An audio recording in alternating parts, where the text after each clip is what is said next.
Il suffit d'un match pour changer le cours d'une saison. Ce Nevers-Carcassonne a tout pour être un de ces matchs. Entre Bourguignon et Haut-Garonnais, l'écart au classement comme sur le terrain est minime. Sans complexe, sûr de sa force, le pack de Carcassonne malmène son homologue nivernais et le pousse à la faute. L'occasion est parfaite pour Romuald Segui d'ouvrir le score.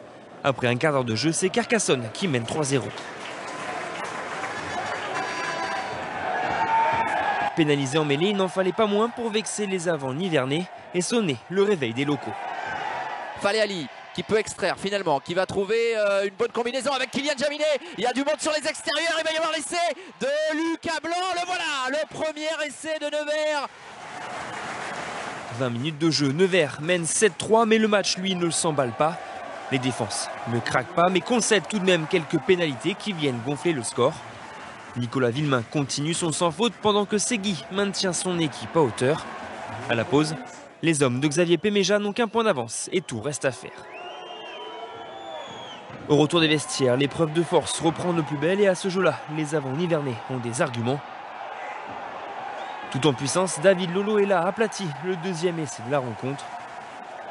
Double peine pour Carcassonne, Alexandre Dardet sanctionné laisse son équipe à 14 contre 15 pendant 10 minutes. Une supériorité numérique et des espaces dont va largement profiter Nevers. Villemain qui va écarter là-bas en bout de ligne pour Lucas Blanc, le 1 contre 1 joué, il va le gagner, Lucas Blanc. Le troisième essai de Luçon.